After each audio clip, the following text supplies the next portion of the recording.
Welcome to Season 4 of AIHA's podcast series, The Healthier Workplaces Show, where we explore timely and informative topics about occupational and environmental health and safety to help you improve your workplace. I'm your host, Alonso Castillo. Today, I have the pleasure of speaking with occupational hygienist Krista Thompson. Krista is an occupational hygienist at the Occupational Health Clinics for Ontario Workers. She has over 18 years of experience in conducting occupational hygiene surveys, indoor air quality assessments, ergonomic assessments, as well as writing policies and procedures to ensure clients comply with legislation.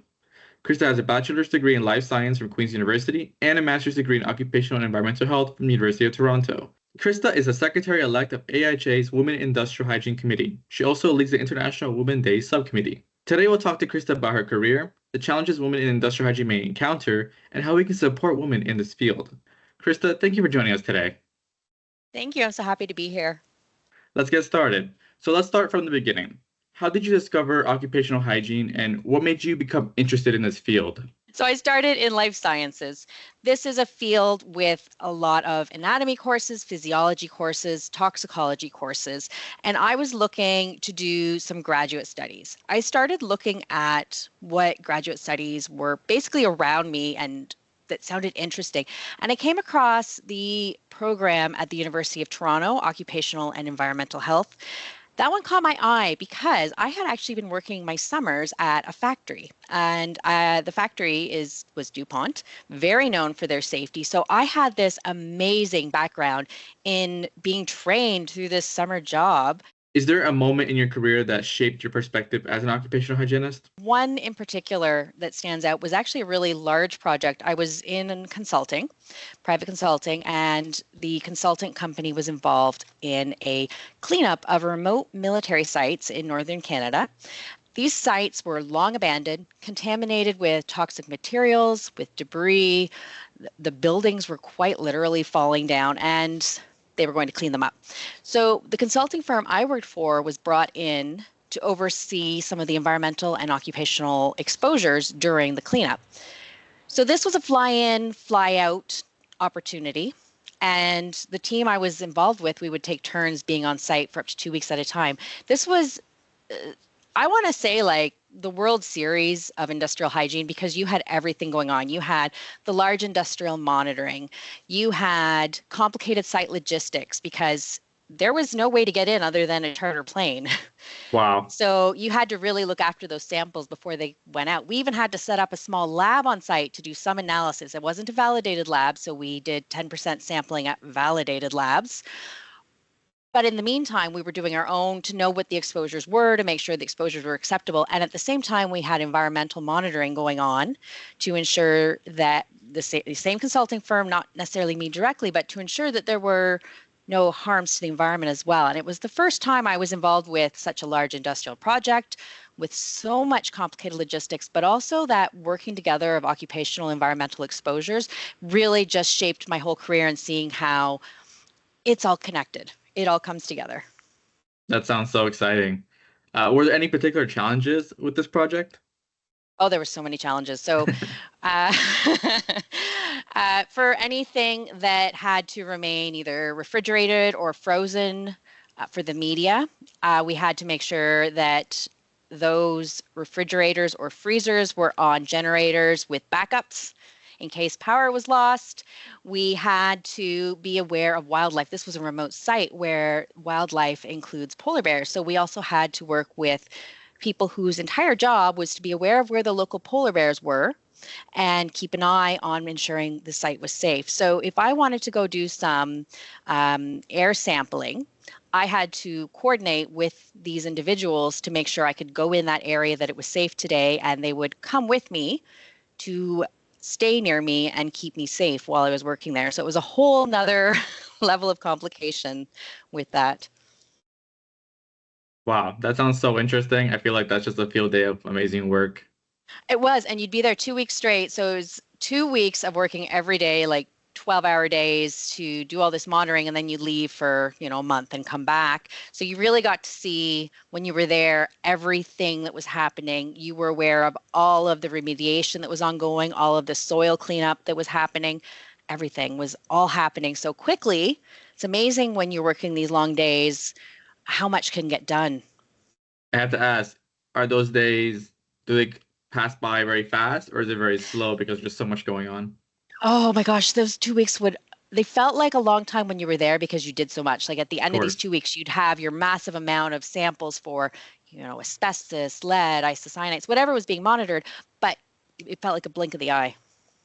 Wow, that's incredible. Okay, well, let's transition a little bit to the main topic today, which is the challenges women face in industrial hygiene. A March 2024 Synergist article by Christina Roll notes that of the roughly 370,000 people working in OHS, only 21% are women. How can we increase the representation of women in this profession? I think it comes down to two things, awareness of our field. We need to let everyone know, not just women, we need everyone to be more aware of industrial hygiene and how important it is. And we need to build up our pipeline of girls and young women, getting girls and teenagers interested in STEM and then teaching them how fun industrial hygiene is. Because I know sometimes those long days when you go to a site, you're there at 5 a.m. to get the pre-calibration done. When the alarm goes off, it doesn't necessarily feel fun, but it's always really fun when you get to the site. Like that's so much fun. So I think that awareness of the field and getting girls and young women into it is the answer to everything. Absolutely. And talking more about this awareness, are there any systemic barriers that affect the safety of women in the workplace? There are. There's a lot of barriers. First of all, PPE, personal protective equipment. A lot of brands still do what they call shrink it and pink it. It's happening Mm. less and less, but there are still a lot of the big brands that just make their PPE smaller and say, well, that'll fit women. When you look at the average woman's body to the average man's body, there are different proportions that are not always taken into account, but also how much they shrink it. They size it down to a very petite woman. So now we're putting it into a very small category of women that it's going to fit. When you don't have PPE that fits you, that does send a message that you don't belong at the site. So that's a huge barrier. It may not be a conscious message that everyone's thinking out loud, if that makes sense, but it's Of course. there in the back of your mind. This hard hat doesn't fit. The safety vest doesn't fit. The fire retardant clothing doesn't fit. This wasn't made for me because I'm not supposed to be here. And that's a worry I have. There's just so many anatomical and physiological differences that need to be addressed. And PPE is just the tip of the iceberg. Virtual Connect is the most convenient and affordable way to access quality education and insights about the OHS industry. Learn more at aihaconnect.org/virtualconnect. Is there a lack of health and safety infrastructure for women? Yes. So looking at crash test dummies are the perfect example. Crash test dummies are based on the average male. And more recently, there's an average petite woman being used. With the average male, that is based on the average male a few decades ago, and it's not necessarily representative now, which is also a problem. The very petite woman that's just recently started being used is going to protect some small women, but it's not going to let you know about all sizes. It becomes challenging because the range of human sizes is large. Where do you pick it? But we do know that there are different forces being exerted on the skeletal system depending on the seatbelt placement, and this is going to have impacts because of the musculoskeletal system differences that women's anatomy and physiology tends to have. It's going to result in different internal organs and a different risk factor for internal damage. More than that, it's not just the crash test dummies. That's one that's, I think there's been a little bit of awareness about the last year or two. For example, if someone is driving big construction gear. So the seats there are going to be designed for the average male body.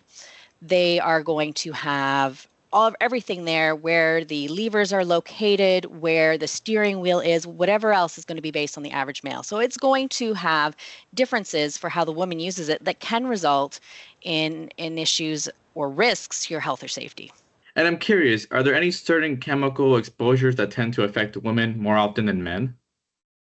Okay, this is a great question. If you had asked me this a year ago, I probably would have answered differently. But a recent review was published by the British Occupational Hygiene Society, or BOHS, that is really opened my eyes. This is showing that women have higher rates of occupational diseases and occupational cancers than men with comparable exposures.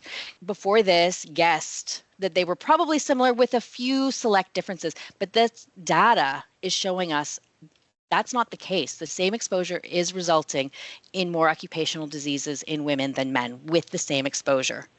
So that is something that needs to be further investigated and we need to be aware of.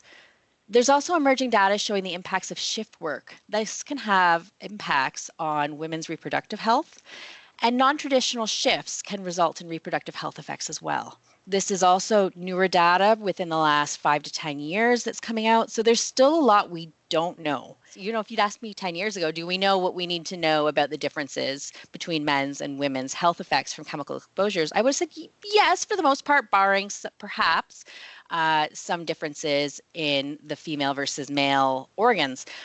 This data is showing us otherwise.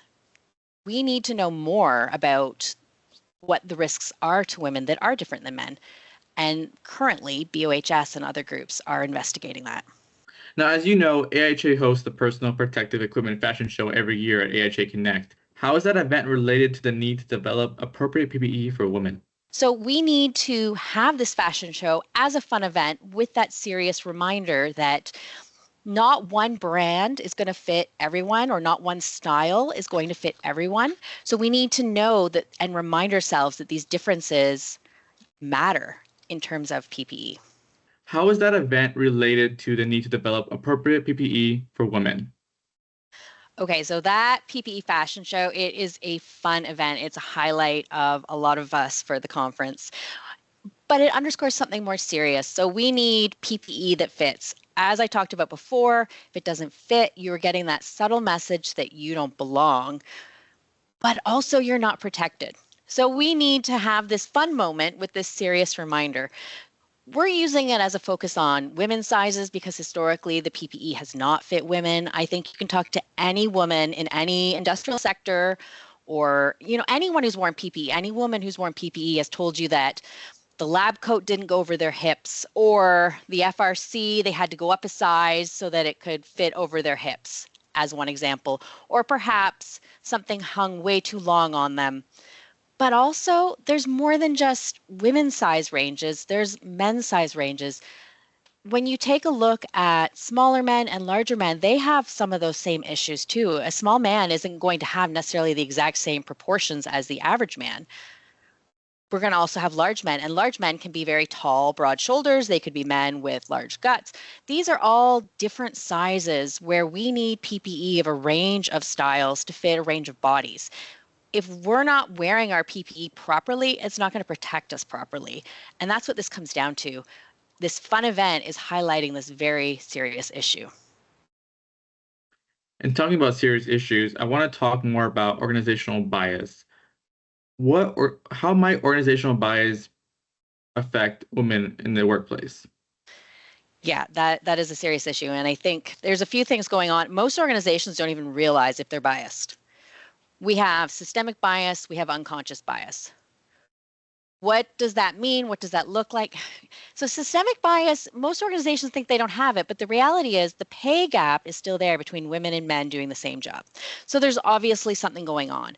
When you look at some of the studies of human resources studies in particular, so HR groups, they find that performance appraisals do tend to favor men in very subtle ways. Not by performing men outright, but by looking at metrics that are more likely to favor men. So the one example I've seen is measuring face time, so the amount of time you're in the office or on the job site. This can be a bias against women for a few reasons. So women still do perform more housework than men, and they tend to do more childcare or elder care on average in people who are doing childcare or elder care than men. So they have more out of work responsibilities. A lot of women will go home at the end of their job, when the day ends, but it doesn't mean that they aren't going to work later. They might finish that report after they've put their kid down, for instance. I mean, ideally we get our job done in our set hours, but that doesn't always happen, right? It doesn't always happen. Whereas the men who are able to stay late in the office because they are more likely, again, we're talking about averages, we're not talking about individuals, but on average, if they're able to stay late and that face time being present in the office can actually get them a better performance appraisal. Now you've got a systemic bias against women. It doesn't mean they're performing better or not. That's not, what that metric is measuring. So that's one example of systemic bias that can exist. Going on to unconscious bias, that can be everything from just assuming because this job is messy, or this job is going to be long hours, or this job is going to be some factor, assuming this woman isn't going to want to do it without letting her weigh in. So there have been studies also looking at this. One study I found showed that male applicants are actually rated more highly than comparable female applicants for the same metric without the person doing the evaluation even realizing they were doing that rating higher.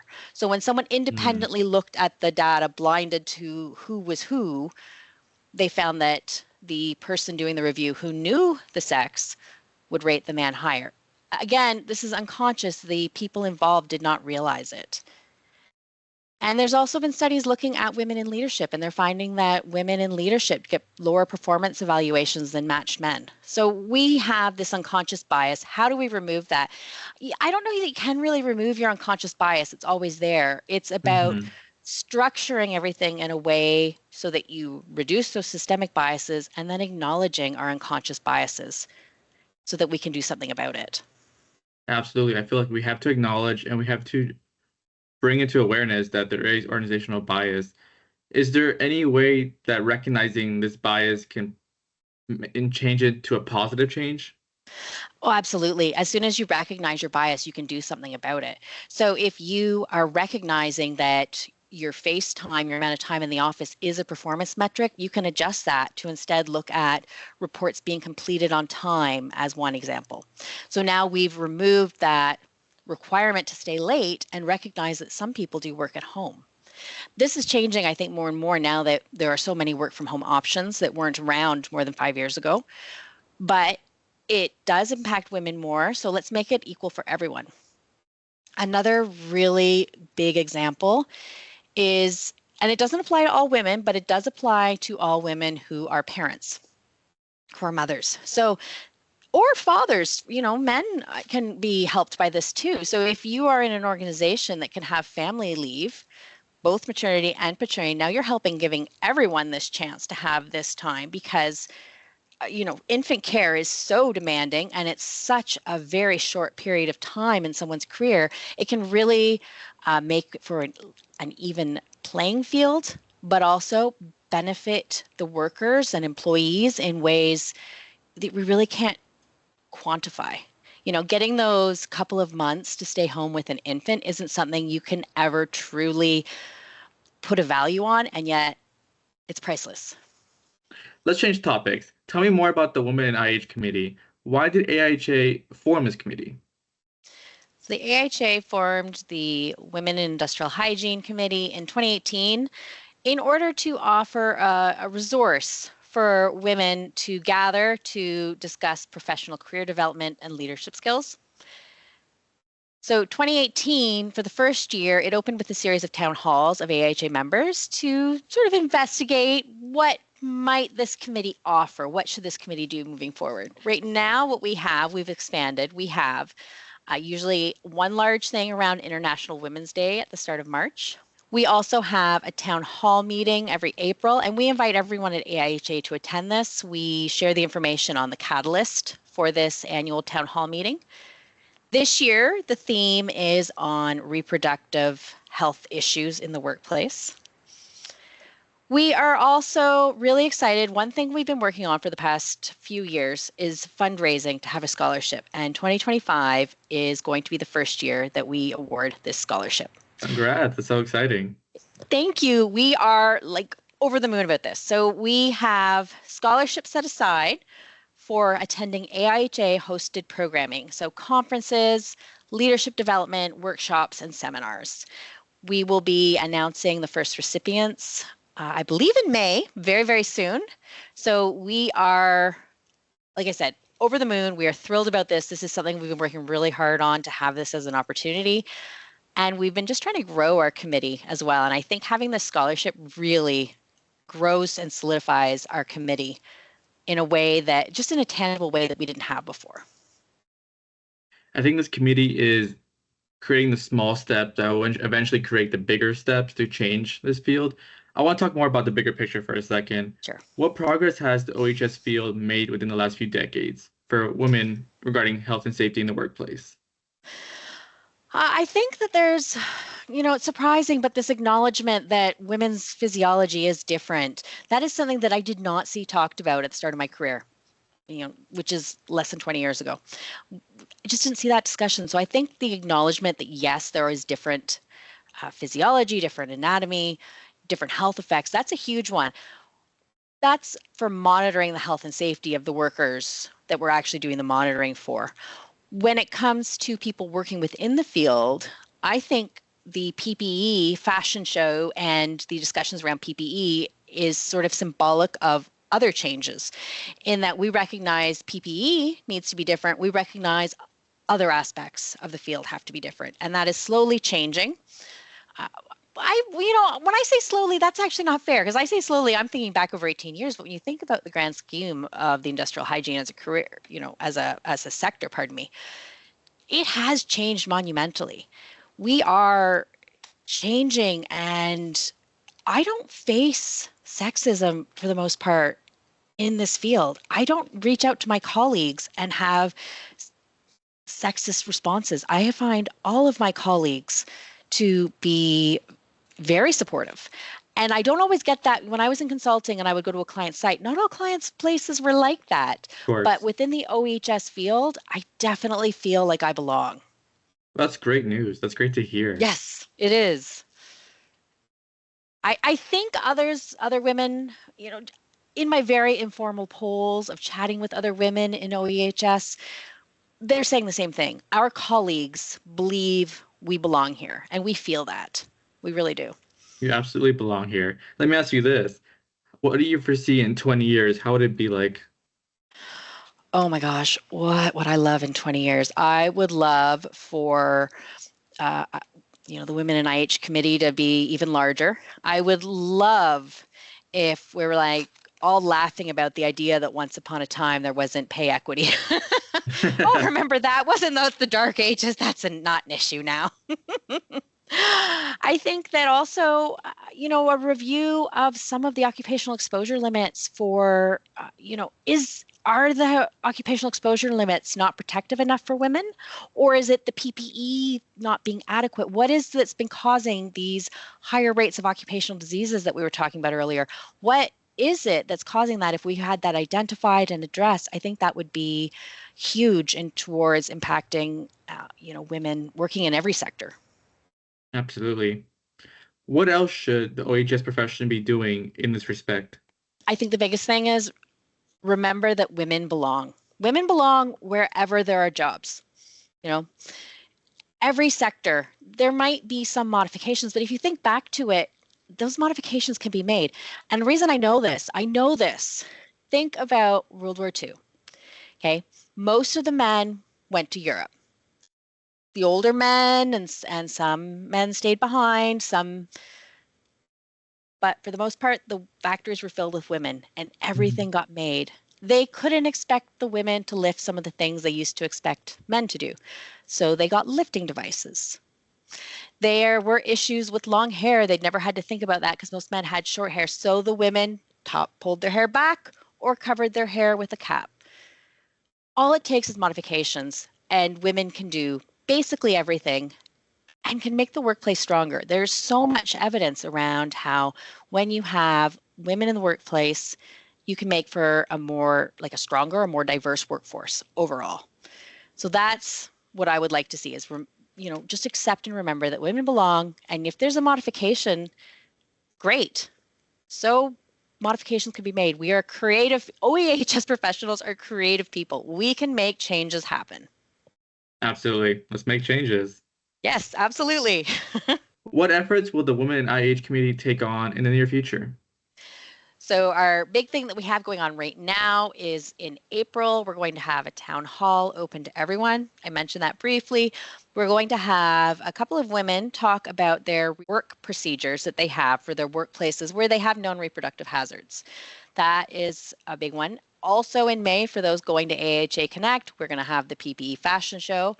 And immediately following the fashion show, we're going to have our in-person meeting. And anyone can come. So if you are listening to this podcast and you're at AIHA Connect, find the Women Industrial Hygiene Committee and attend our meeting. We would love to see you there. Those are two of our bigger things we have going on right now. We have a few other subcommittees working on things.